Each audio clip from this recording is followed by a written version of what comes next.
Please, help me redeem my mama's bracelet." Before Edward Hale could even react, the little girl pressed a folded $50 bill into his hand. Edward blinked in confusion and looked down at the money resting in his palm. "Please, sir," she said quietly. "I saved it." Edward frowned slightly. "I think you've made a mistake," he replied gently. The girl shook her head immediately. "No, sir, I didn't." She pointed toward the glass display case behind the pawnshop counter. "My mama's bracelet is in there." Edward followed her finger. Inside the case were several small pieces of jewelry arranged neatly on black velvet. A silver chain, a turquoise ring, a man's wedding band, and near the corner, a slim gold bracelet. Edward looked back at her. "I'm sorry," he said calmly, "but I don't know you. I just walked in here. I came to look at a few old items the owner sometimes gets." He held the $50 bill out toward her. "You should take this back." But the girl didn't move. Instead, she gently pushed his hand back toward him. "No, sir," she said. "You keep it." Edward studied her face for a moment. "Why would I keep your money?" "So you can help me." Behind the counter, the pawnshop owner let out a slow sigh. "She came in about 15 minutes ago," Frank said, leaning his elbows on the glass.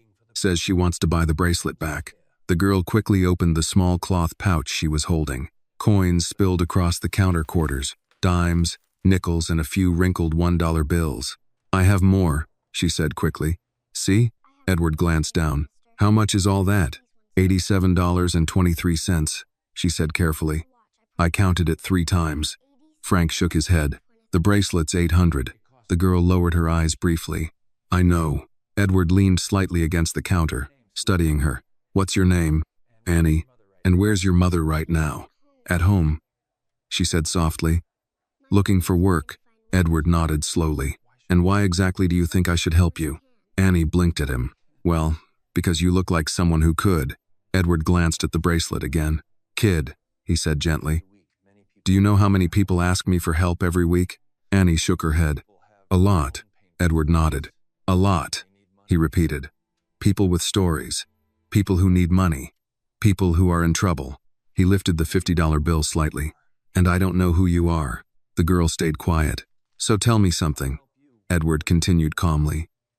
"If I help you, what do I get in return?" Frank looked up, curious now. Annie thought for a moment. Then she said quietly, "My mama's smiling again." The answer hung in the air. "She hasn't smiled the same since she sold it," Annie continued. "She thought I was asleep last night, but I heard her crying. She said the bracelet was the last proof her life used to be beautiful." Annie whispered. "But we needed the rent money." Edward exhaled slowly. "You walked here alone?" "Yes, sir.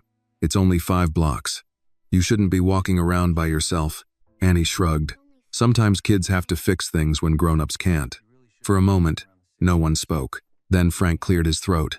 "Actually," he said, reaching under the counter, "there's another problem." Edward looked up. Frank unlocked the display case and carefully lifted the gold bracelet out. He held it in his palm. "Guy called about this piece earlier," Frank said. "Collector. Said he might come by before closing." He placed the bracelet on the counter between them. "So if nobody here can buy it," Frank continued, glancing from Edward to the girl, "I'm probably selling it tonight." Annie's eyes widened. "But that's my mama's," she said softly. Frank said, "Kid, in this place, everything used to belong to somebody." Edward slowly reached forward and picked up the bracelet. The gold felt cool against his fingers. He turned it slightly, studying the thin links. It was simple, elegant, clearly worn often. The metal had that smooth shine that only came from years against someone's skin. Then he flipped the clasp over, and everything inside him stopped. Tiny letters were engraved along the inside curve. E.M. Always choose love. The pawn shop disappeared around him. Memories suddenly rushed back. Rain on a university sidewalk. A young woman laughing beneath a shared umbrella. A velvet box opening in his trembling hands. The bracelet sliding onto her wrist. Edward slowly lifted his eyes toward Annie. His voice had changed when he spoke. "Kid," he paused. "What did you say your mama's name was?" Edward Hale still held the bracelet when Annie said the name. Marissa Brooks. The gold links trembled slightly between his fingers, but Edward heard none of it. All he heard was the name, Marisa. He lowered his eyes to the inside of the clasp again. E.M. Always choose love. The engraving was small, almost hidden. Only the person wearing the bracelet, or the person who had given it, would ever think to look there. Edward had ordered it himself 18 years ago, back when he still believed courage and love were the same thing. "Mr. Hale?" Frank Rivers' voice pulled him halfway back to the room. Edward blinked. "What?" Frank leaned forward slightly over the counter. "You look like you just saw a ghost." Edward didn't answer right away. Instead, he looked at Annie. "You said your mother's name is Marissa Brooks?" he asked again. "Yes, sir. Brooks. Not Carter anymore." Of course not, he thought. 18 years was enough time for a person to build an entirely new life. Annie glanced between Edward and the bracelet. "You know her?" Edward hesitated. "I knew someone named Marissa," he said carefully. "A long time ago." Frank rubbed his chin. "Well, whoever she is, she sold the bracelet fair and square," he said. "And like I told the kid, somebody else already asked about it today." Annie's shoulders tightened. Edward looked at the pawnshop owner. How serious was the buyer? Frank shrugged. Sounded interested. Said he collects vintage pieces. Might stop by before closing. He nodded toward the bracelet in Edward's hand. "So if nobody here can buy it, I'll probably sell it tonight." Annie looked as if someone had pulled the air out of the room. "But that's my mama's," she whispered. "Frank Seahill, kid. In this place, everything used to belong to somebody." Annie stared at the bracelet again. Edward turned the bracelet slowly between his fingers. "You said your mother sold it because of rent?" he asked Annie. She nodded. "She lost her job last month." "What kind of job?" "She worked nights at a nursing home." Frank nodded. "That's right. She mentioned that when she came in." Annie looked up again. "She said it was only temporary." The girl added quietly.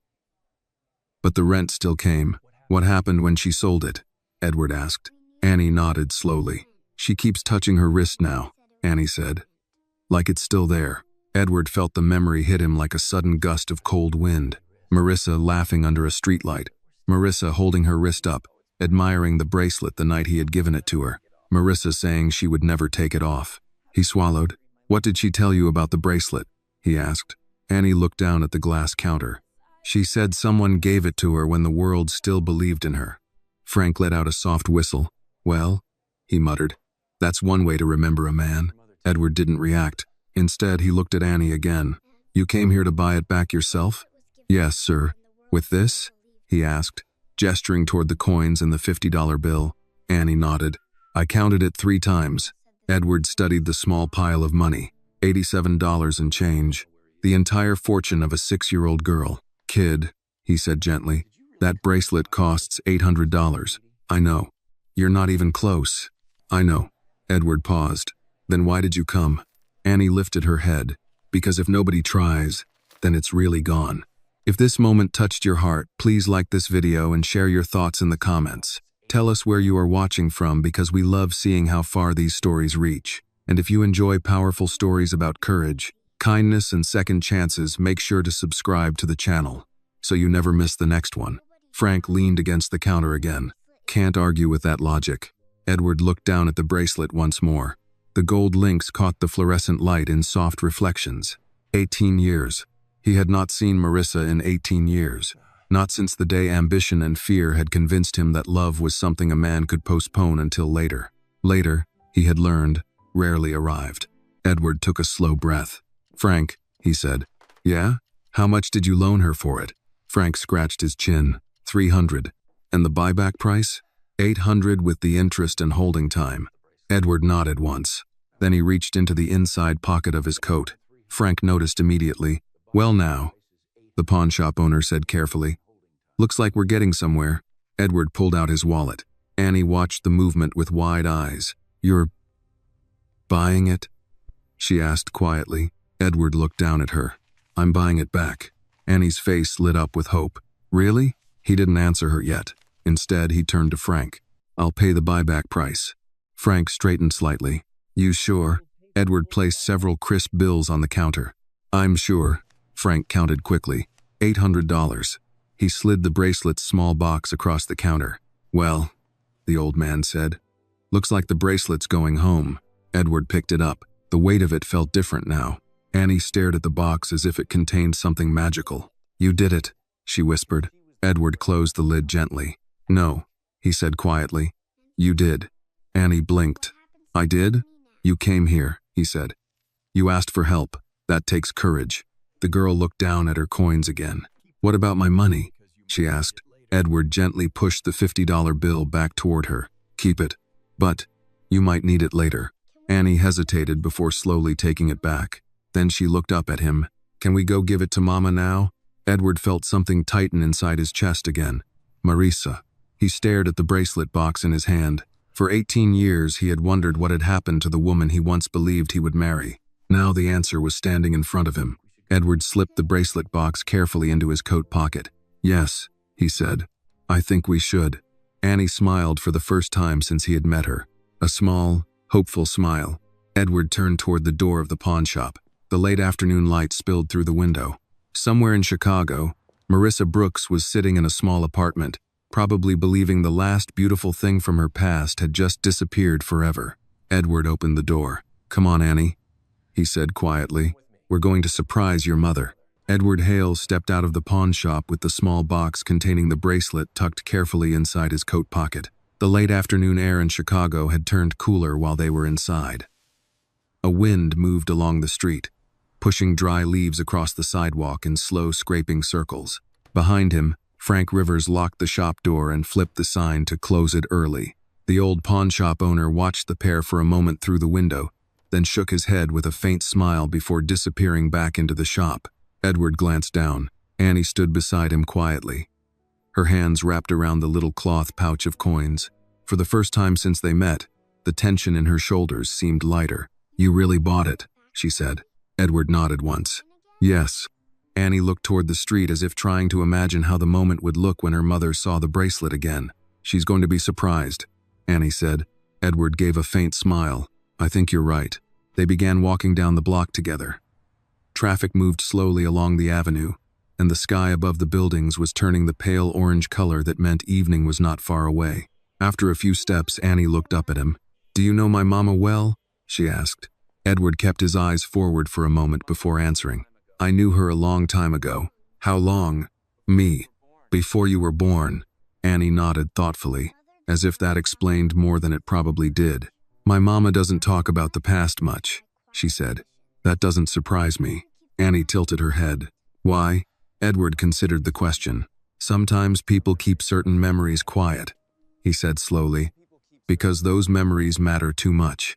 Annie accepted that explanation without argument. They walked another half block before she spoke again. "When she sold the bracelet," Annie said, "she told me something." "What was that?" "She said some things aren't just jewelry. They're proof that someone once believed in you."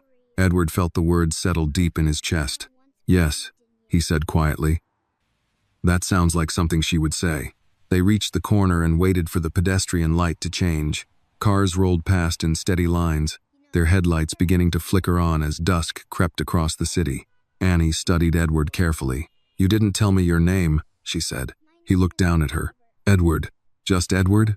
He almost laughed. "Just Edward is fine." Annie nodded. "My name's Annie," she said again, as if making sure the introduction was complete. "I remember." The crosswalk signal flashed white. They crossed the street together. For a few minutes, neither of them spoke. Edward's thoughts drifted somewhere far behind him. Back through years he had tried not to revisit. Marissa standing outside a campus bookstore, arguing with him about which novel was the greatest American story ever written. Marissa sitting across from him in a diner booth at midnight, laughing so loudly the waitress had told them to quiet down. Marissa holding her wrist up under a streetlight the night he had given her the bracelet. "You know," Annie said suddenly, interrupting his thoughts. "Mama almost didn't sell it." Edward looked down at her. "She didn't?" Annie shook her head. "She held it for a long time. Then she said something like, 'Memories don't pay rent.'" Edward let out a slow breath. "That sounds like a difficult choice." "She didn't want me to see," Annie said. "But I did." They turned onto a quieter street lined with small apartment buildings. Edward noticed the way Annie walked with calm certainty. She clearly knew the neighborhood well. "Your mother must worry about you," he said. "She does," Annie replied, But she also says people are stronger than they think. Edward smiled slightly. That also sounds like her. Annie glanced at him again. You talk like you miss her. Edward didn't answer immediately. Instead, he watched the windows of the buildings as they passed, each one glowing with different shades of evening life. Television, light, kitchen lamps, silhouettes moving behind curtains. Yes, he said at last. I suppose I do. They walked another half block before Annie stopped suddenly. That one, she said, pointing. A modest 3-story brick building stood on the corner. The paint around the entrance door had begun to peel, and the mailbox panel beside it was slightly crooked, but the windows were clean, and a small potted plant sat on the second-floor ledge. That's where we live, Annie said. Edward looked up at the building. For reasons he could not fully explain, his heartbeat began to quicken. 18 years. 18 years since he had last seen Marissa.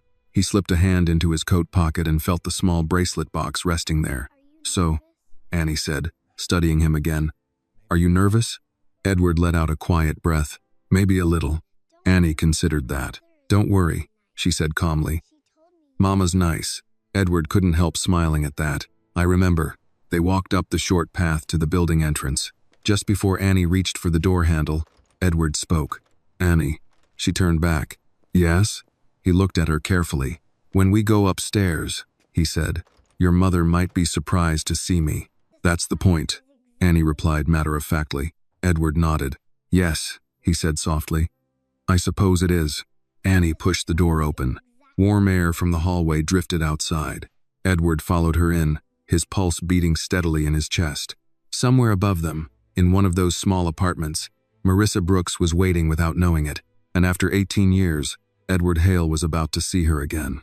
Annie climbed the stairs with the calm confidence of someone who had walked them 1,000 times. Edward followed a step behind her, his hand still resting inside the pocket of his coat where the small bracelet box lay. Each step up the narrow staircase felt heavier than the one before it. The hallway smelled faintly of laundry detergent and cooking rice. Second floor. Annie stopped in front of apartment 2B. She turned back to him. You ready? She asked. Edward let out a quiet breath. I'm not sure. Annie seemed to think about that for a second. Mama says sometimes the right thing feels scary before it feels good. Edward nodded slowly. That sounds like her. Annie knocked twice. Inside the apartment, footsteps moved across the floor. Edward felt his heart begin to pound harder than it had in years. The door opened. Marissa Brooks stood there. For a moment, none of them spoke. Marissa looked exactly as Edward remembered her and completely different at the same time. Her hair was pulled back loosely, a few strands falling across her forehead. She wore a simple gray sweater and dark jeans, and there was a tiredness in her eyes that hadn't been there 18 years ago. But the expression in those eyes, the quiet strength, the way she held herself, none of that had changed. Her gaze moved first to Annie. Annie, she said, surprised. I thought you were in your room. Then she noticed Edward. Everything in her expression froze. Edward saw the exact moment she recognized him. Her eyes widened slightly. Edward? His name left her lips like something she had not expected to say again in this lifetime. Yes, he said quietly. For several seconds, neither of them moved. Annie looked between them. You know each other, she said with obvious satisfaction. Marissa's attention snapped back to her daughter. Annie, where have you been? She asked, her voice gentle but firm. I turned around and you weren't in the apartment. I went to the pawn shop, Annie said simply. Marissa blinked. You what? Edward saw the realization spread across her face like a slow wave. The bracelet, Marissa whispered. Annie nodded. I didn't want it to be gone. Marissa looked down at her daughter with a mixture of disbelief and tenderness. You shouldn't have gone out by yourself. I wasn't alone, Annie said quickly. Edward helped. Marissa's eyes lifted to him again. Edward slowly reached into his coat pocket. I think this belongs to you, he said. He placed the small box into her hand. Marissa stared at it without opening it. Her fingers trembled slightly. Edward, you didn't have to open it, Annie said. Marissa hesitated before lifting the lid. The gold bracelet rested inside. For a moment, she simply stared at it. Edward watched her carefully. The room was silent except for the faint ticking of a clock somewhere in the kitchen. Marissa touched the bracelet gently. Then she closed her eyes. I thought it was gone, she said quietly. Annie smiled. I told you we'd get it back. Marissa knelt down and wrapped her arms around her daughter. "You're something else. You know that?" she said softly. Annie leaned into the hug but looked over her mother's shoulder at Edward with a proud expression. Edward felt something warm and painful at the same time settle in his chest. After a moment, Marissa stood again, still holding the bracelet. "You bought it?" she asked him. "Yes. You shouldn't have." Edward shrugged slightly. It seemed important. Marissa looked down at the bracelet again. "I didn't sell it because I wanted to," she said quietly. "I know." She looked up at him, surprised. "You know?" Edward nodded once. "I heard the story." Marissa exhaled slowly. Annie watched both of them carefully, sensing the strange weight in the room even if she didn't understand it. "You two look like people in a movie when they see each other after a long time," Annie said. Edward almost laughed. Marissa shook her head slightly. "It has been a long time. 18 years, Edward said. Marissa raised her eyebrows. "You kept count." "I tried not to." She studied him for a moment. "You look successful." Edward glanced around the small apartment. "I look like someone who made different choices." Marissa didn't reply immediately. Instead, she slipped the bracelet around her wrist again. The clasp clicked softly into place. For the first time since Edward had arrived, a genuine smile touched her face. Annie noticed immediately. "See?" she said proudly. "You smile different." Marissa brushed a hand through Annie's hair. "You really did all this?" Annie nodded, and Edward helped. Marissa turned toward him again. "Thank you." Edward shook his head. "You should thank her." Marissa looked down at Annie. "I always do." The evening light coming through the window softened the room. Edward suddenly realized something. Annie had her mother's eyes. The same shape, the same steady way of looking at the world. Marissa noticed the direction of his gaze. "What?" she asked quietly. Edward hesitated. Then he said something he had not planned to say. "Annie reminds me of someone I used to know." Marissa held his gaze for a long moment. "I'm sure she does." Annie looked between them again. "You two talk like there's a big story," she said. Marissa sighed softly. "There is." "Can I hear it?" Marissa smiled. "Maybe someday." Edward looked at the bracelet on her wrist again. "Some stories take time to tell," he said. Annie nodded thoughtfully. "That's okay," she said. "We have time." Edward wasn't so sure, but for the first time in 18 years, the possibility didn't feel impossible anymore. Marissa set a kettle on the small kitchen stove while Annie pulled 2 chairs toward the narrow table by the window. The apartment was modest, but it was tidy in the careful way of people who respected the things they had because there were not many of them. A soft lamp glowed near the couch. A stack of library books sat beside it. Edward remained standing near the doorway for a moment, taking in the room quietly. Nothing about the place was extravagant. A worn rug, a small wooden table with 3 mismatched chairs, a refrigerator covered with magnets and drawings that Annie had clearly made herself. But there was something else in the room too. Warmth. Marissa noticed him standing there. "You don't have to stay by the door," she said gently. "You're not a stranger." Edward gave a small smile. "I'm not sure that's entirely true." "Sit," she said, pulling out a chair. He obeyed. Annie climbed into the chair across from him and rested her chin in her hands like a detective studying a mystery. "So," she said, "you two knew each other before I was born." Marissa poured hot water into 3 cups. "Yes." "How?" Marissa glanced at Edward. "That's a long story." Annie's eyes brightened. "Those are the best kind." Edward leaned back slightly in the chair. "You always liked stories?" he asked her. Annie nodded proudly. "Mama says every person is a walking story." Marissa handed Edward a mug. "I still say that." The warmth of the tea seeped through the ceramic cup into his hands. Edward hadn't realized how cold his fingers had been until that moment. For a few seconds they sat quietly. Finally, Marissa spoke again. "I didn't expect to see you again," she said. Edward nodded slowly. "Neither did I." Annie looked between them. "Was it a bad goodbye?" Marissa smiled faintly. "No. Just an unfinished one." Edward looked down at the bracelet on her wrist. The gold links caught the lamplight softly. "You kept it all these years," he said. Marissa followed his gaze. "Yes." "Why?" She gave a small shrug. "Because it reminded me that once someone believed I deserved beautiful things." Edward felt that sentence land in his chest like a quiet weight. Annie watched them both. "You still believe that?" she said matter-of-factly. Marissa smiled at her daughter. "Sometimes children see things more clearly than adults." Edward nodded. "That's definitely true." Annie leaned closer. So, tell me something, she said. When you gave Mama the bracelet, were you already rich? Edward laughed softly. No. How rich were you? I owned a car that only started on the second try. Annie considered that. That's not rich. No. He agreed.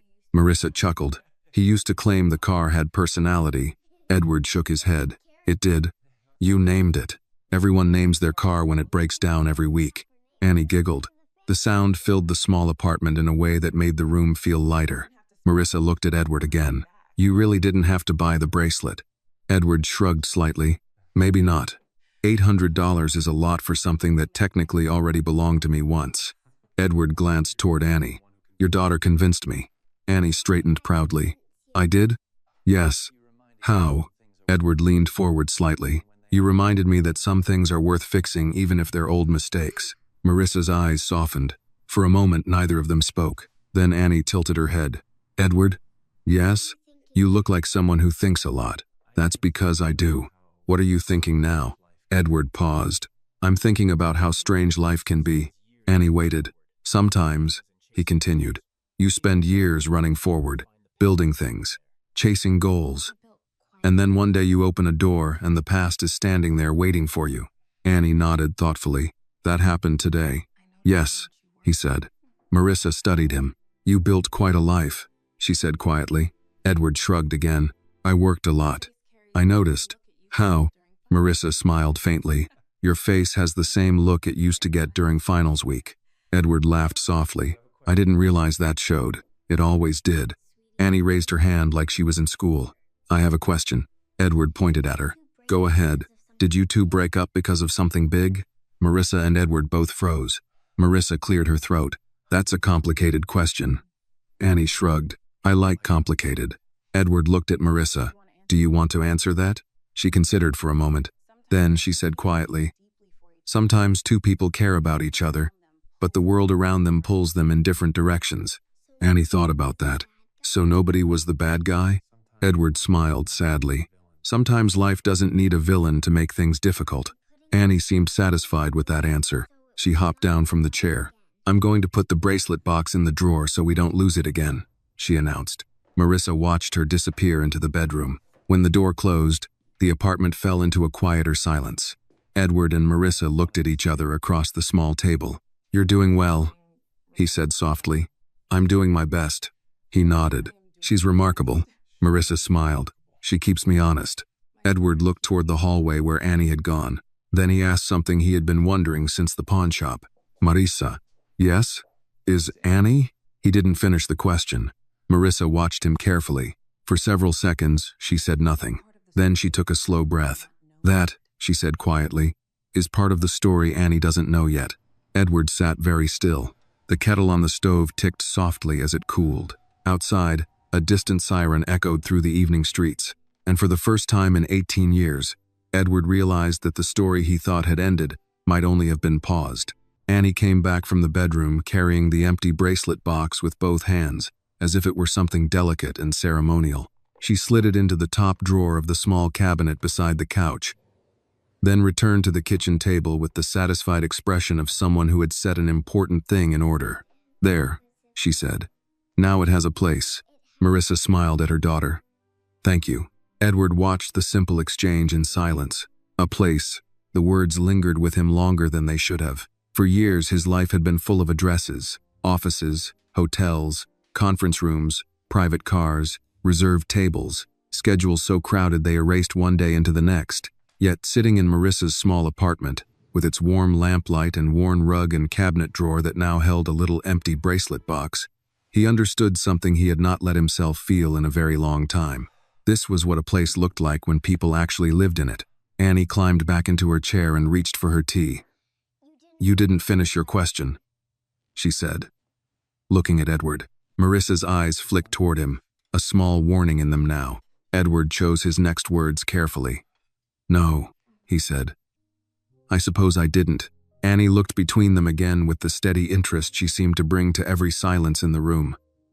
Adults do that a lot, she said. They stop talking right when it gets interesting.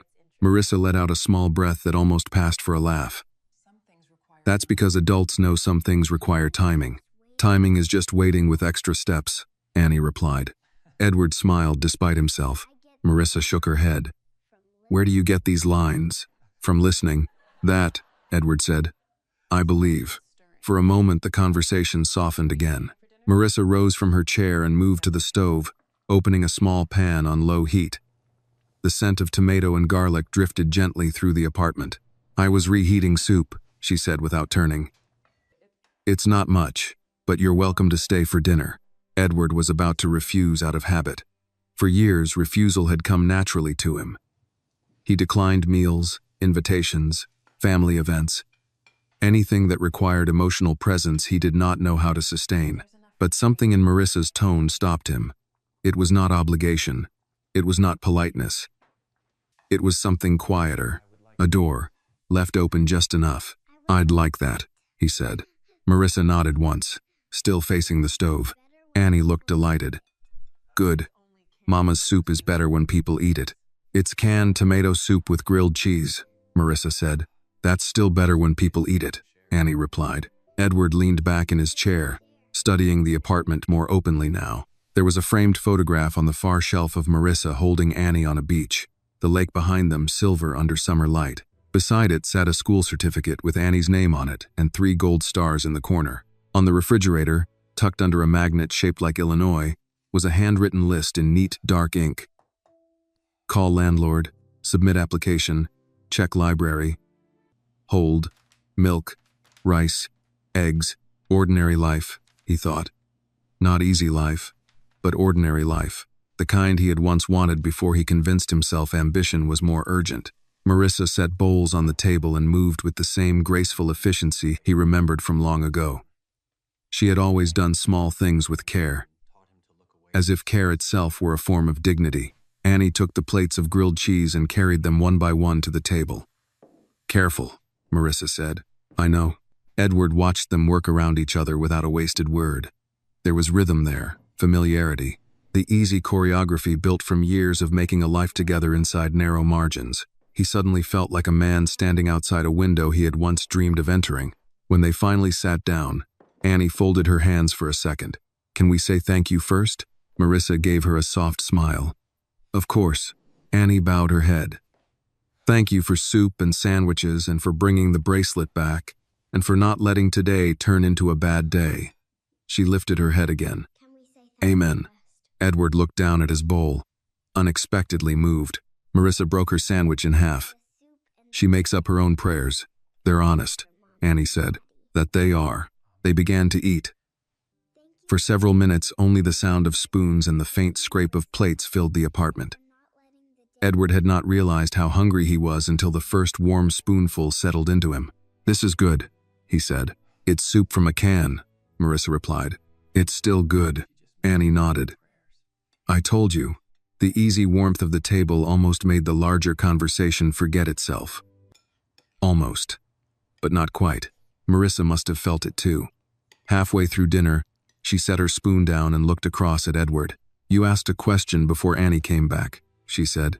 Edward met her gaze. I know. Annie looked up immediately. A good question? Marissa's expression softened and tightened at once. An important one. Annie sat a little straighter. Edward could feel his pulse in his throat now. Ridiculous for a man who had negotiated mergers worth hundreds of millions without breaking a sweat. But this was different. This was not risk on paper. This was risk in flesh and memory. He set down his spoon. Marissa, he said quietly, I don't want to push where I have no right to push. But I do need to ask. Annie's eyes moved from him to her mother. Marissa held his gaze, then looked down into her soup before answering. I always knew this moment might come, she said softly. Edward did not move. I just didn't think it would come through a pawn shop. Annie frowned. That sounds like a sad joke. Marissa smiled faintly. A little. Then she straightened in her chair and turned her attention fully to Edward. When I left, she said, I was already pregnant. The room went utterly still. Edward felt every part of him lock in place. He had imagined the possibility the moment he truly saw Annie. The shape of her eyes, the timing, the impossible pull he felt standing across from her. But imagination was one thing. Hearing the truth, was another.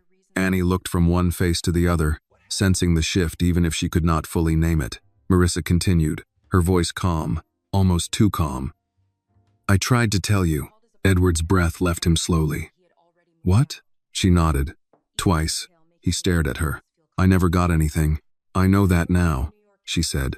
At the time, I thought you had your reasons. A dull ache opened in his chest. What happened? Marissa leaned back slightly, as though she had carried this answer so long that speaking it aloud required her to set it down with care. I called your apartment, she said. Your roommate told me you'd moved out. I wrote a letter to your office internship in New York. It came back unopened. After that, she lifted one shoulder. Your mother's assistant called me and suggested, very politely, that I stop embarrassing the family. Edward shut his eyes for a moment. He could picture his mother's world with painful clarity. The smooth voices, the closed doors, the invisible machinery of exclusion dressed up as civility. When I didn't hear from you, Marissa said, I made the mistake of believing the silence was your answer. It wasn't, Edward said immediately. Her eyes found his again. I know that now too, but back then I had a child on the way and no room left in my life for maybe. Annie set her sandwich down. Are you talking about me? No one answered right away.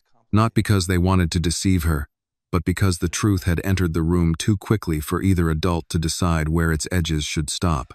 Marissa reached for Annie's hand. We're talking about the time before you were born.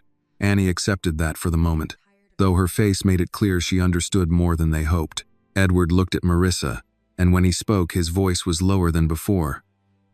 You should have told me. The moment the words left him, he knew how unfair they sounded. Marissa heard it too.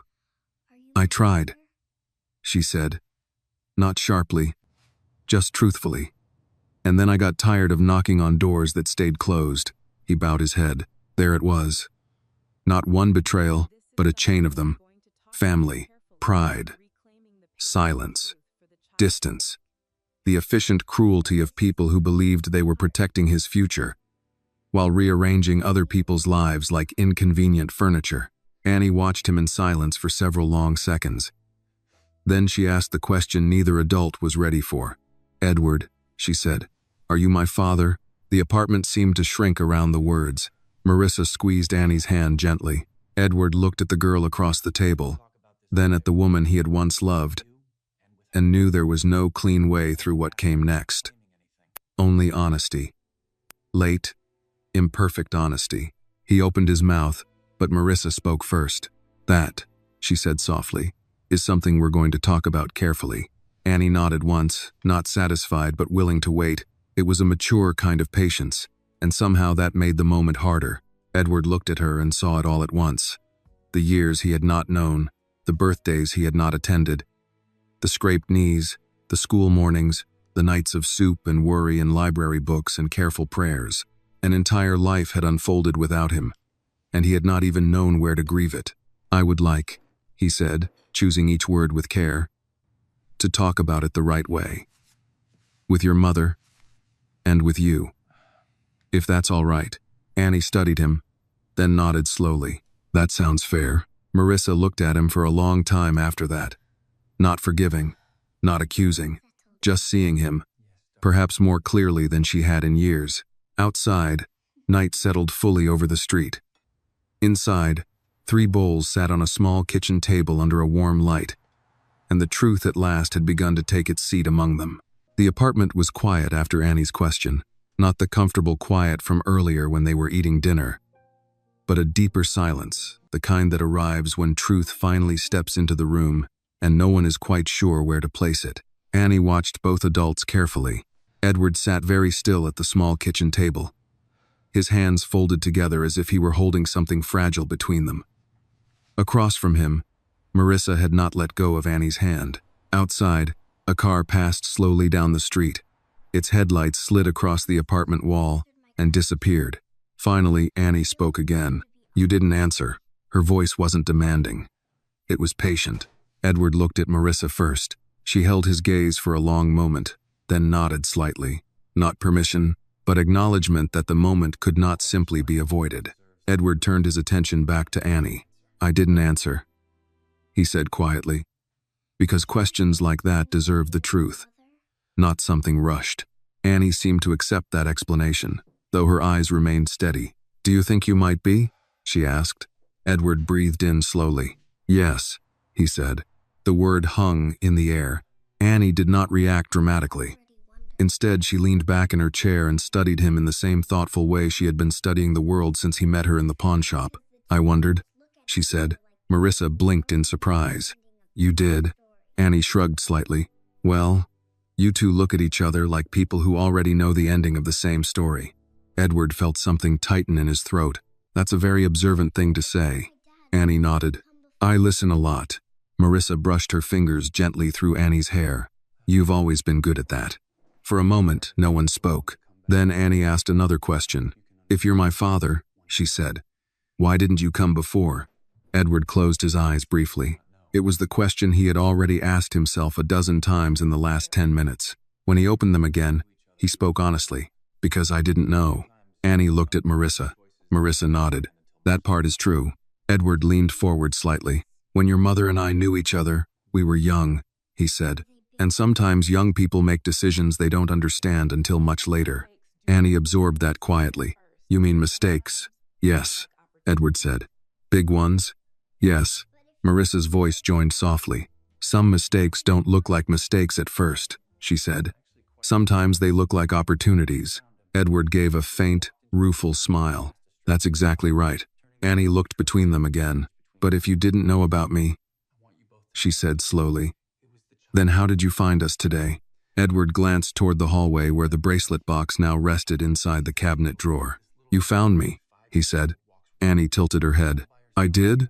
"You walked into a pawn shop," Edward replied, "and asked a stranger for help."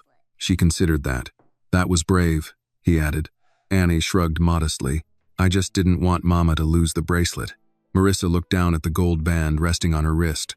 "I never expected to see it again." Edward's gaze followed hers. "I didn't expect to see it either." The bracelet gleamed softly in the lamplight. For a moment, the three of them sat quietly again. Then Annie slid off her chair. "I need to get something," she announced. Marissa looked up. "What is it?" "My drawing." Before either adult could ask more, Annie disappeared into the bedroom. Edward watched the hallway thoughtfully. "She's remarkable," he said. Marissa smiled faintly. She had to grow up with a mother who reads too many books and asks too many questions. Edward shook his head. "No," he said quietly. "She's remarkable because she's kind." Marissa looked at him. "You noticed that?" "It's hard not to." She leaned back slightly in her chair. "I raised her to pay attention to people," she said. "The world has enough people who don't." Edward nodded slowly. "I've met many of them." Marissa studied him for a moment. "You're different than I expected." Edward raised an eyebrow. "How so?" "I expected confidence." "You're disappointed?" Marissa shook her head gently. "No. I see someone who has spent a long time thinking about what matters." Edward exhaled. "That might be the most accurate description anyone's given me in years." Footsteps returned from the hallway. Annie walked back into the kitchen holding a sheet of paper. "I found it," she said. She placed the drawing carefully on the table. Edward leaned forward. The drawing showed 3 stick figures holding hands. One tall woman with curly hair, one small girl with a wide smile, and one tall man standing beside them. Above the figures was a bright yellow sun and a house with a red roof. Annie pointed at each figure. "That's Mama." Marissa smiled. "And that's you." "Yes." Annie then pointed to the third figure. "And that one is the person who helps." Edward studied the drawing. "The helper?" he asked. Annie nodded. "I didn't know who it would be yet," she explained. "But Mama says sometimes people appear exactly when they're supposed to." Edward felt the quiet weight of that statement settle over him. Marissa looked at the drawing, then at him. "She also says life has a strange sense of timing." Edward gave a small smile. "It certainly does." Annie slid the paper closer to him. "You can keep it," she said. Edward looked up. "Are you sure?" "Yes," Annie replied. "Because you helped bring the bracelet home." Edward carefully lifted the drawing. He had signed contracts worth hundreds of millions of dollars. He had been given awards, plaques, framed recognitions, but somehow this simple drawing felt heavier than all of them. "Thank you," he said quietly. Annie seemed satisfied. Then she looked at the clock on the wall. "Mama," she said, "it's almost my reading time." Marissa nodded. You're right. Annie turned to Edward. Do you like stories? I do. Good, Annie said. Because if you're going to visit again, you should know we read every night. Edward looked at Marissa. She met his gaze calmly. You're welcome to come back, she said. Edward folded the drawing gently. I'd like that. Annie smiled. Then tomorrow you can hear the next chapter. Edward nodded. For the first time in many years, the idea of tomorrow felt like a beginning instead of a continuation. Edward did come back the next evening. He told himself on the drive over that he was only following through on a promise made at a kitchen table, only stepping into a conversation that had already begun. But as he sat at a red light 3 blocks from Marissa's apartment, he knew better. He had spent 18 years building a life so full it left no room for unfinished things. Meetings, flights, investors, deadlines, dinners where everyone knew his name and no one knew anything about him that mattered. He had become very good at movement, at momentum, at staying just ahead of memory. Yet now, for the first time in years, he had driven somewhere with no briefcase, no assistant, no prepared explanation for why he was there, only a paper bag from a neighborhood bakery on the passenger seat beside him. By the time he climbed the stairs to apartment 2B, he could smell dinner through the hallway. Garlic, butter, and something baked. A soft yellow light glowed beneath the door. He knocked. Annie opened it almost immediately. You came, she said, as if she had expected nothing less. Edward held up the bakery bag. I thought I should bring something. Annie peered inside. Cookies? Chocolate chip. She stepped aside at once. That was the correct choice. Edward smiled and entered. The apartment felt different in the evening. Warmer. More lived in. A low jazz station played from the kitchen radio. The lamp by the couch was on again, and a pot simmered on the stove while Marissa stood at the counter slicing cornbread. She looked over her shoulder when he came in. For half a second, her expression softened in a way that caught him off guard. Then it settled into something gentler, steadier. You found us twice, she said. I'm hoping that means I'm improving. Annie took the bag from him and walked it to the table with quiet ceremony. He brought peace offerings. Marissa almost laughed. Is that what they are? That depends, Edward said. Am I being judged? Constantly, Marissa replied.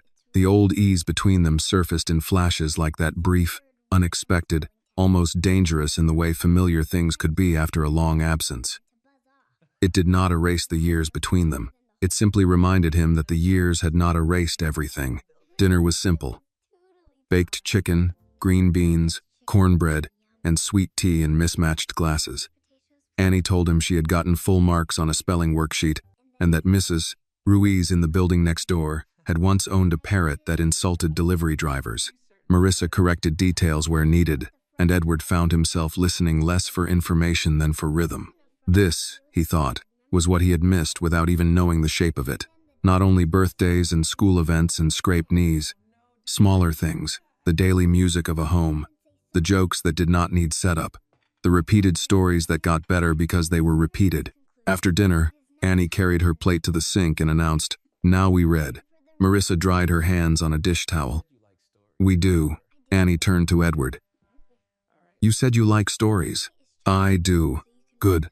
Tonight is chapter 8. Edward frowned slightly. "Chapter 8? Of what?" "My book." She disappeared into the bedroom and came back with a paperback copy of Charlotte's Web that had been taped along the spine. She handed it to him as if assigning an important responsibility. "You can read tonight," she said. Edward took the book carefully. "That's a lot of pressure." "No," Annie said. "Pressure is when Mama lets me crack eggs." Marissa leaned against the doorframe, watching them both. Edward sat on the couch, and Annie settled beside him with a blanket over her legs. Marissa took the armchair across from them. For a moment, he simply looked at the page without reading. Not because the words were difficult, but because the scene itself felt impossible in a way success never had. Then he began. His voice was a little stiff at first. Annie noticed, but said nothing. By the second page, he found the rhythm. By the third, he had forgotten to be self-conscious. Annie listened with complete attention, interrupting only once to say Wilbur worried too much and that some friendships began because one person had the courage to speak first. Edward glanced at Marissa after that line. She met his gaze for a beat too long. When the chapter ended, Annie stretched and closed the book with both hands. "You read better than I expected." Edward put a hand to his chest. "I'm choosing to hear that as a compliment." "It is." Marissa stood. "Brush your teeth."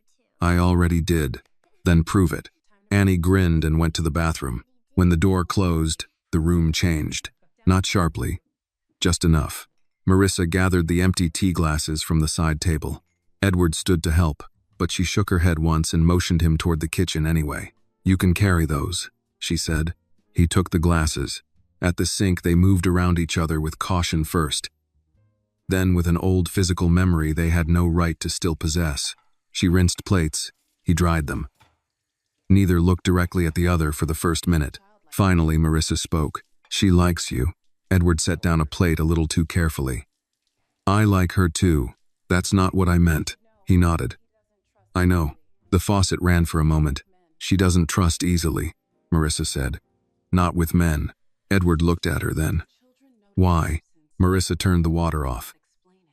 "Because children notice absence, even when you don't explain it." The sentence was calm, but it landed with force. He lowered his eyes. "I would have come." Marissa set both hands on the edge of the sink. "I know you believe that. It's not belief, it's truth." She let out a slow breath. "Edward, I'm not trying to punish you. I'm too tired for punishment and too old for drama. But truth has timing too, and ours came late." He leaned one shoulder against the counter. "Do you hate me?" She looked at him then, fully. "No," she said. "That would have been easier." He almost smiled, but did not. "What do you feel?" Marissa dried her hands and folded the towel neatly before answering. "Sometimes I feel angry. Sometimes relieved. Sometimes foolish for still recognizing your face before your voice." She paused. "And sometimes I feel like the worst thing that happened wasn't that you left. It was that I had to make peace with not knowing whether you left on purpose." Edward swallowed hard. "I didn't. I know that now. But knowing now doesn't give you back the years." "No," she said. "It doesn't." They stood there in the quiet kitchen while the jazz station hummed softly from the radio. Somewhere down the hall, a pipe knocked once inside the wall. Edward spoke more carefully than before. "What does Annie know?" Marissa looked toward the bathroom. "That her father isn't in the picture. That I loved him once. That life got complicated. I never wanted to build her childhood out of bitterness. She asked if I was her father. She asks direct questions. She gets that from you." "No," Marissa said. "She gets it from the space where answers should have been." He had no defense against that. Annie came back in her pajamas with a toothbrush still in hand. "Are you having a serious talk without me?" Marissa raised an eyebrow. "You are not done." Annie disappeared again. Edward let out a breath he hadn't realized he was holding. Marissa looked at him more gently now. "She doesn't need everything at once." "I know. She needs steadiness." He nodded. "I can do that." "Can you?" The question was not cruel. That made it harder. Edward answered honestly. "I don't know yet. But I know I want to try." Marissa studied him in silence. Not the man he had been at 22. Not the one from magazine covers or charity galas or glass offices high above the city. Just him, standing in her kitchen with a dish towel in his hand, and more regret than he had words for. At last she said, "Trying is not the same as staying." "I know." Annie returned a third time, triumphant. "Done." Marissa touched her shoulder. "Good." Annie looked from one adult to the other, sensing the shift again. "Did I miss the sad part?" Edward answered before Marissa could. "We were just talking about how some stories need more than one chapter." Annie seemed satisfied with that. "That's true." She climbed onto the couch and tucked the blanket around herself again. "You can stay a little longer if you want," she told Edward. "Mama likes company more than she admits." Marissa gave her a look. Annie pretended not to notice. Edward sat back down on the couch. "Then I'll stay a little longer." And when Annie, sleepy now, leaned against the cushion near him and began talking about a school project involving a paper sunflower, Edward realized the decision forming in him was no longer abstract. He did not only want answers, he wanted presence. Not one dramatic gesture. Not money. Not rescue after the fact. Presents, the kind that arrived on ordinary evenings with cookies from a bakery and stayed long enough to read chapter 8. When he finally rose to leave an hour later, Annie walked him to the door. "Are you coming back tomorrow?" she asked. Edward looked up at Marissa, who stood a few steps behind her in the hallway light. Then back at Annie. "If your mother says it's all right."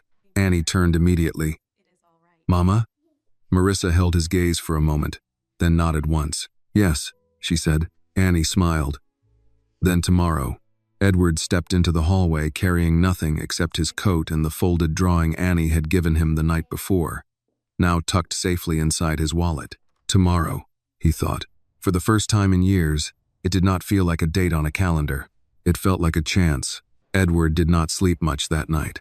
He returned to his apartment downtown long after the city lights had settled into their quiet rhythm. The building lobby greeted him with its usual marble floors, soft lighting, and polite nods from the night concierge. Everything there was polished, controlled, predictable, but none of it followed him upstairs. Instead, the small apartment on South Side Chicago stayed in his mind, the warm light in Marissa's kitchen, the sound of Annie's voice reading along with him, the bracelet glinting on Marissa's wrist again after nearly disappearing from her life. Edward loosened his tie and set it on the counter. He reached into his wallet. The drawing Annie had given him slid out. 3 stick figures holding hands, a tall woman, a small girl, and a third figure labeled in careful pencil letters, the helper. Edward sat down slowly. For most of his life, he had been called many things. Founder, investor, executive, strategist. Newspapers liked words like visionary and billionaire, but never that one, helper. The simplicity of it unsettled him more than any headline ever had. He placed the drawing on the kitchen island and stared at it for a long time. Then he did something he had not done in years. He turned off his phone. No messages, no calendar alerts, no late-night investor questions. Just silence and memory. Marissa laughing in a diner booth when they were 20. Marissa rolling her eyes at his terrible driving. Marissa holding out her wrist the night he had given her the bracelet. And now Marissa standing in a modest kitchen 18 years later, steady and tired, and still somehow stronger than the world had been fair to her. Edward leaned back in the chair.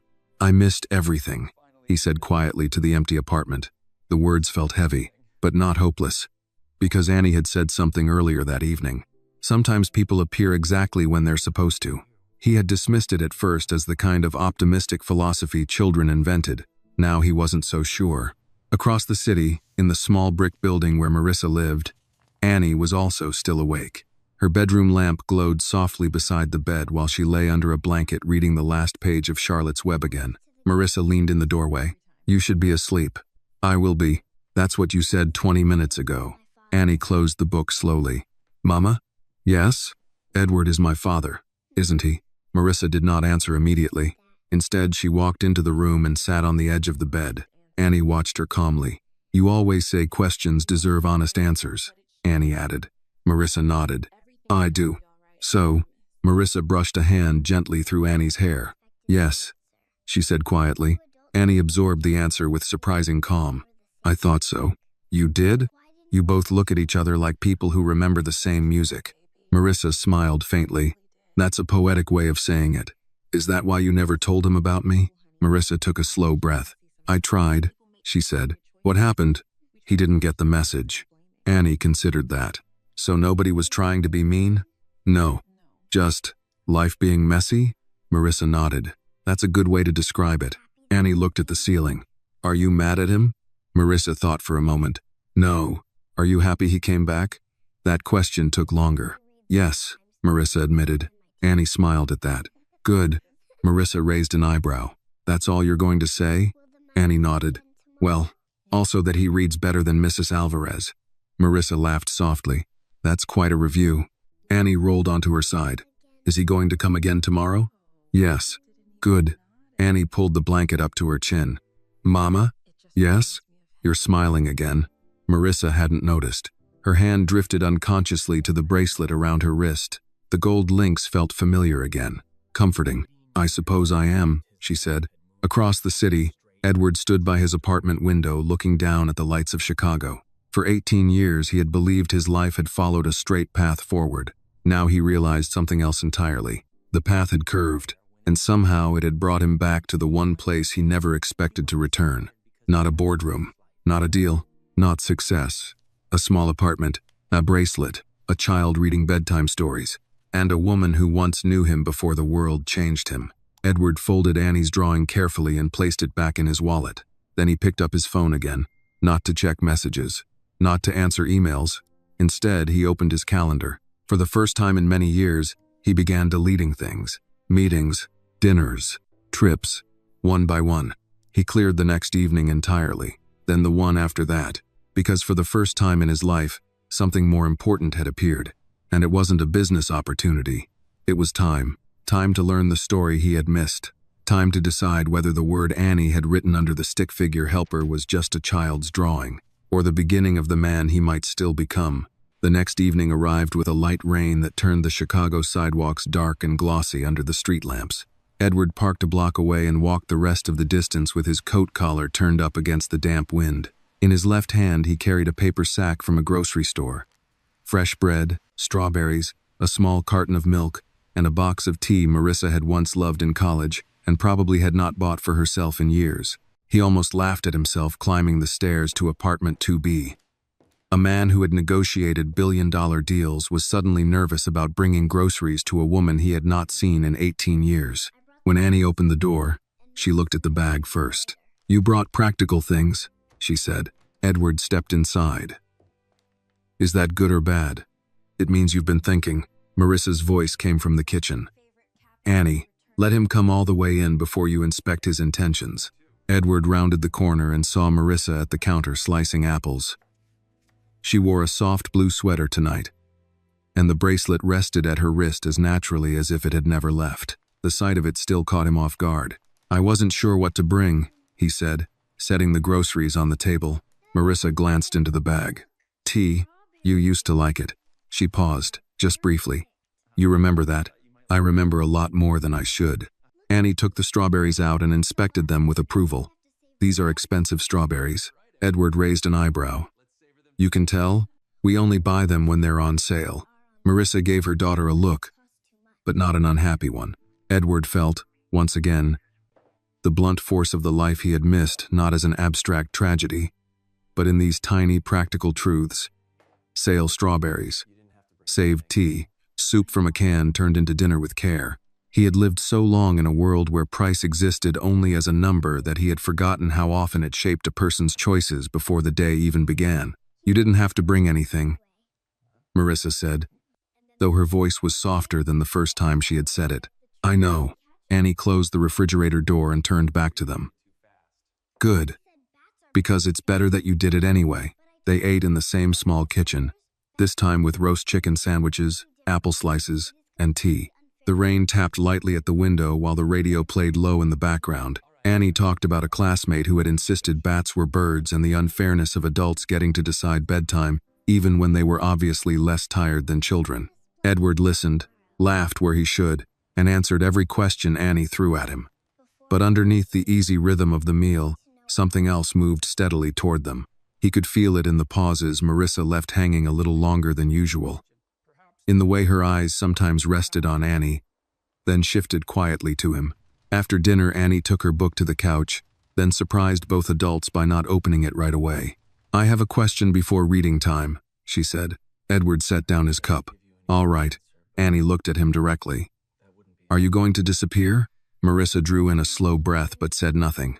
Edward did not answer quickly. He knew better now than to rush where honesty was required. "No," he said at last. Annie held his gaze. "You mean tonight, or for real?" "For real." She seemed to measure his face for any sign of adult vagueness. "You can't promise things just because people want to hear them," she said. Marissa closed her eyes for half a second. Perhaps because the sentence was too wise. Perhaps because it was too earned. Edward nodded. "You're right." Annie waited. "So let me say it the right way," he continued. "I'm not planning to disappear. I want to be here. And if I ever need to be away, I'll tell you the truth." Annie considered that carefully. "That's better." Then she opened her book. "Okay. Chapter 9. Edward took the paperback from her. But tonight he found the words harder to focus on. not because of the story, but because Annie's question had settled inside him and started rearranging things. Are you going to disappear? In his world, men disappeared all the time without physically leaving. Into work, into ambition, into fear, into the version of themselves that looked strongest from a distance and weakest up close. When he finished the chapter, Annie yawned, stretched, and announced she would brush her teeth without being told because sometimes maturity should be recognized. Then she disappeared down the hall. Edward closed the book and set it gently on the coffee table. Marissa sat across from him in the armchair, her hands folded loosely in her lap. She meant that question, she said. I know. She's calm, but she notices everything. I know that too. Rain traced narrow lines down the window behind her. The room felt smaller in the evening, more intimate, as if every word spoken there had less room to escape. Edward leaned forward slightly. Marissa, I need to ask you something. All right. What do you want from me? She looked at him for a long moment, almost sadly. That's a very Edward question. He gave a faint, humorless smile. Meaning? Meaning you still think in terms of solutions, deliverables, outcomes. She tilted her head. Life doesn't always work that way. Then answer it however you want. Marissa let out a quiet breath. I want steadiness. For Annie. She paused. And I want honesty. For myself. He nodded slowly. I can give you honesty. Can you give her steadiness? The question landed harder than it should have, perhaps because he knew it was fair. He looked down at his hands. I'm trying to build my life around the possibility that I can. Marissa's expression changed at that. Not softened exactly, but something in it listened more closely. Build your life around it, she repeated. I started clearing my calendar. She almost smiled. That must have frightened half of downtown. It probably did. And why did you do that? Edward looked at her. The truth came easier now than it had the first night. Because I realized my life was full of things I chose, he said. And somehow I still missed the most important thing I never even knew I had. Marissa's gaze dropped to the bracelet on her wrist. Her thumb brushed the gold lightly. Edward, he went on before he lost his nerve. I can't ask you to forgive 18 years and 3 evenings, he said. I know that, and I can't walk in here acting like I get to claim a place I didn't earn. But I am asking you not to shut the door before I have a chance to prove I mean this. The apartment was very still. When Marissa finally spoke, her voice was low and steady. You know what the hardest part was? He shook his head, not raising Annie alone. She gave a small, tired smile. That was hard, yes, but not the hardest. The hardest part was teaching myself not to hate the unanswered question, not to build my life around why you never came. Edward felt the words like a bruise pressed from the inside. I'm sorry. I know. No, he said quietly. I don't think you do. She looked at him then, fully. I'm sorry for every year you had to carry that silence and make meaning out of it by yourself. I'm sorry you had to become stronger because people around me thought they knew what my future should look like. And I'm sorry that by the time truth got to us, it came dressed up like a pawn shop and a child who had to be brave. Marissa stared at him without speaking. For one unguarded second, her eyes shone. Not with collapse, not with fragility, just with the strain of being seen accurately after too many years of carrying her own story alone. Then Annie padded back into the room in socks and pajamas. Why does this room feel like a speech happened? Marissa let out a soft breath that might have become a laugh. Edward stood and held out a hand. Walk with me to the kitchen, detective. I need help deciding whether the strawberries should be washed tonight or tomorrow. Annie narrowed her eyes suspiciously. That sounds like distraction. It is. Okay. She took his hand. Marissa watched them go to the sink together, watched Annie solemnly explain the correct way to wash berries without bruising their feelings, watched Edward listen as if the instructions mattered, and perhaps, in their small way, they did, because that was the turning point, though none of them named it yet. Not the bracelet, not the revelation, not even the apology. It was this. A child asking whether he would disappear, and a man beginning, finally, to understand that love was not proved in grand gestures. It was proved in showing up again tomorrow, and the day after that, and after that. When the strawberries were dried and returned to the refrigerator, Annie declared the evening officially complete. At the door, as Edward put on his coat, she looked up at him and said, "You were less nervous tonight." He smiled. "Was it obvious?" "Yes." "Is that good?" "It means you're starting to belong." He glanced at Marissa. She stood a few feet behind Annie, one hand resting lightly against the doorframe. Their eyes met. Not a promise, not forgiveness, but something close to permission. The rain had stopped by the next morning. Chicago woke under a pale gray sky that made the city look freshly washed, as if the night had quietly rinsed away the dust and noise of the previous day. Traffic moved slowly along the avenues. Commuters carried coffee cups through the chill air, and the world continued its ordinary rhythm. But for Edward Hale, the morning felt different. He stood in his kitchen holding a mug of coffee that had already gone cold. On the counter beside him lay Annie's drawing. The three stick figures still held hands beneath a bright yellow sun. Edward had looked at it 3 times since waking. Each time it seemed less like a child's imagination and more like a quiet expectation. He glanced at the clock. 22:80 a.m. Annie would be getting ready for school. Without thinking about it too long, Edward grabbed his coat, folded the drawing back into his wallet, and left the apartment. 40 minutes later, he stood outside the small brick building again. This time, the street looked different in daylight. A school bus waited at the corner. A few neighbors moved in and out of the entrance carrying grocery bags or backpacks. Edward hesitated for half a second before knocking on apartment 2B. Inside, footsteps moved quickly. The door opened. Annie stood there wearing a blue jacket and holding a backpack nearly as big as she was. "You're early," she said. Edward raised an eyebrow. "You're observant." Annie stepped aside to let him in. Marissa appeared from the kitchen tying her hair back. "Edward, I was already out," he said, which was only partly true. Annie zipped her backpack and looked between them. "Perfect timing," she announced. "For what?" Edward asked. "For walking me to school." Marissa blinked. "You usually walk with Mrs. Ruiz." Annie shrugged. "Mrs. Ruiz left early today." Marissa looked at Edward. He understood the silent question immediately. "Are you ready for that?"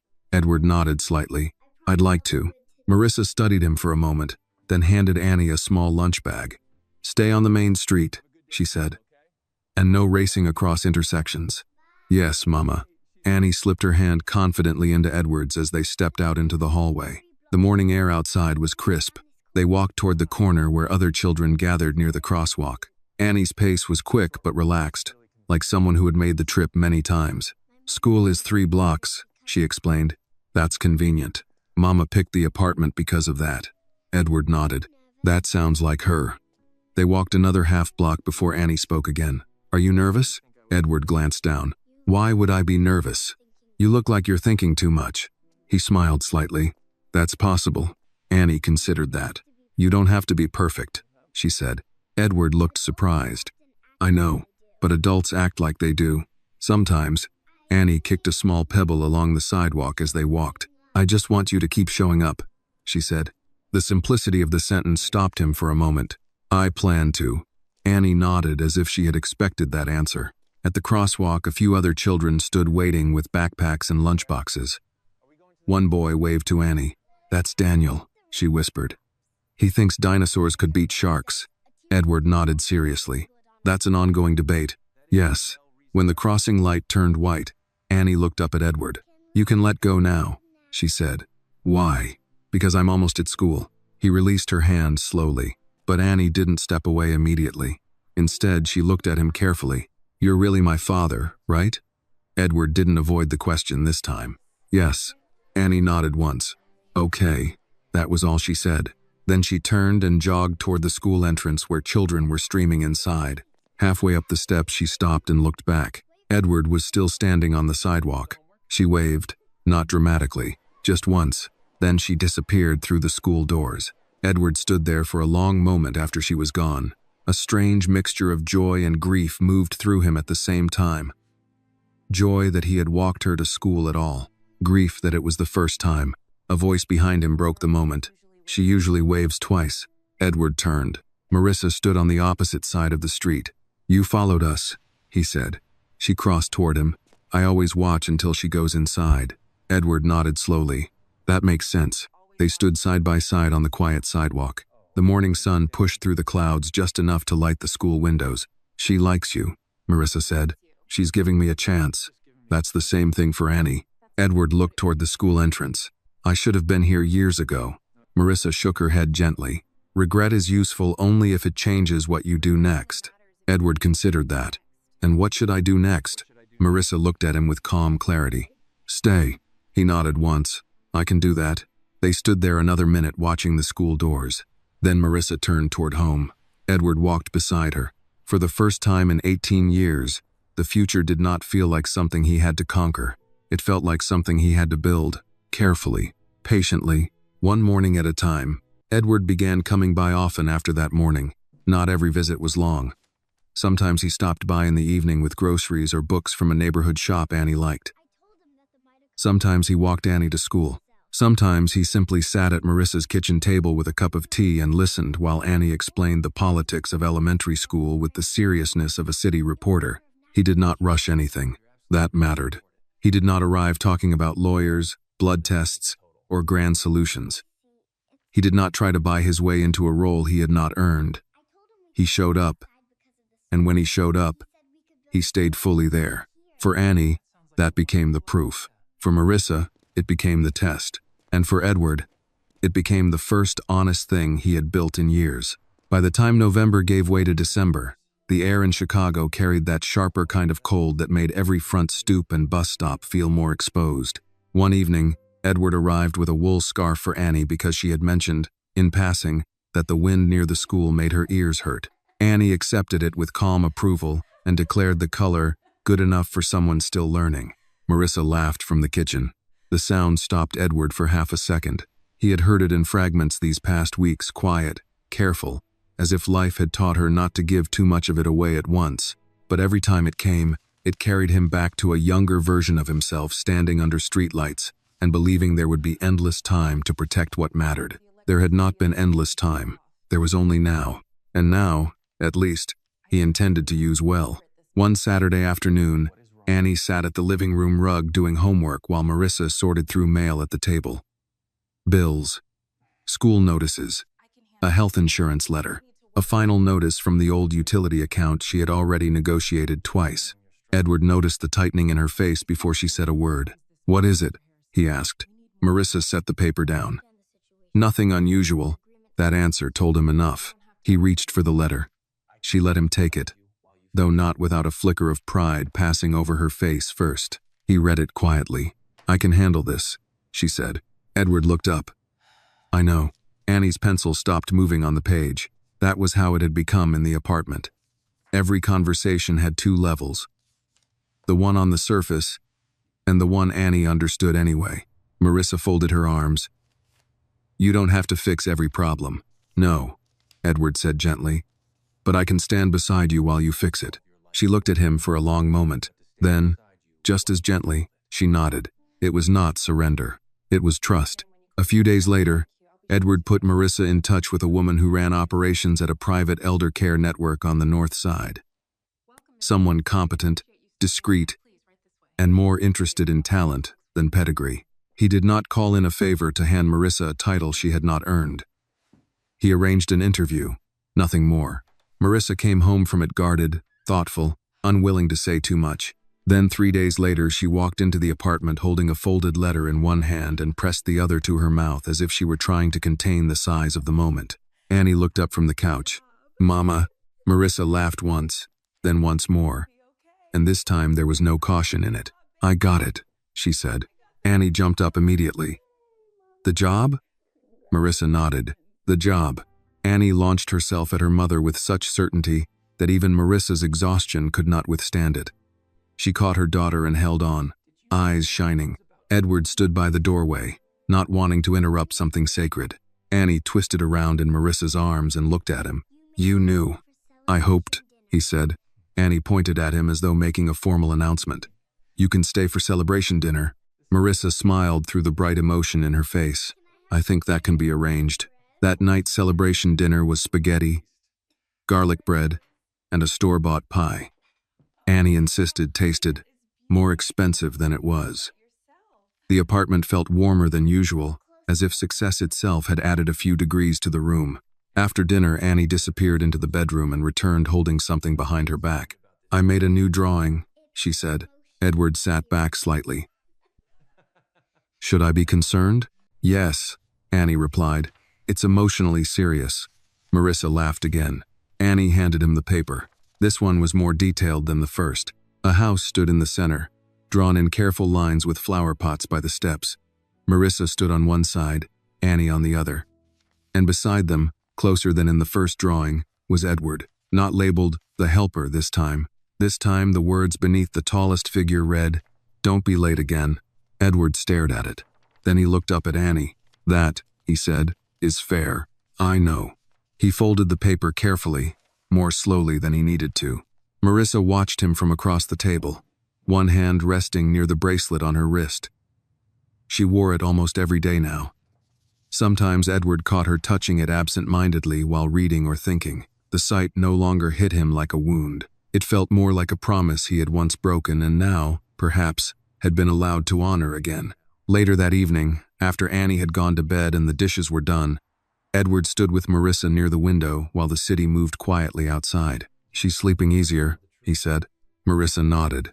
"So am I." He turned toward her. "Do you regret telling her?" "No." She looked out at the street for a moment before continuing. "I regret the years that made truth feel complicated, but not the truth itself." Edward stood very still. "Marissa," he said quietly, "I don't expect things to become simple just because I'm here now. They won't. I know." She turned toward him then, the lamplight warm against one side of her face. "But simple isn't the same as real," she said. "And what we have now, however strange or late, it's real." He let the words settle. "Is that enough?" he asked. "For tonight?" She gave a small, tired, beautiful smile. "Yes."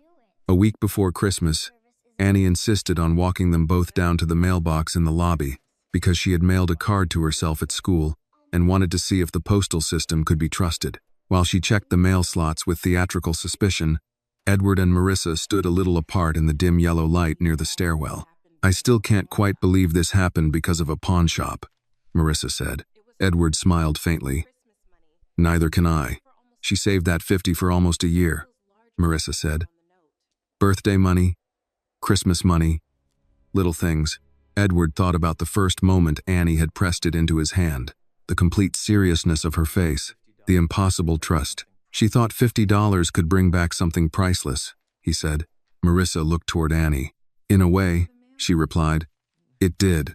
When they went back upstairs, Annie handed Marissa the mail and then tugged once on Edward's sleeve. "What?" Annie lowered her voice as if sharing state secrets. "You smile different now, too." Edward glanced toward Marissa. She was opening envelopes at the table, the bracelet catching the kitchen light. "Do I?" Annie nodded. "Yes. Like you finally found where you were supposed to knock." That night, after he left the apartment, Edward did not go straight home. He drove for a while through the city with no destination, past lit storefronts and church windows and families carrying bags through the cold. He stopped finally at a red light and reached into his wallet. Annie's first drawing was still there, worn now at the folds, 3 stick figures under a yellow sun. The helper. He thought of the second drawing too. "Don't be late again." At last he understood the strange mercy of it all. Life had not given him back the years. It had given him a door. A small apartment door in a brick building on the south side. A child brave enough to ask. A woman strong enough to tell the truth. A bracelet that had traveled all the way into a pawn shop just so memory could put on a coat and come looking for him. Some men spent their whole lives waiting for a miracle large enough to impress them.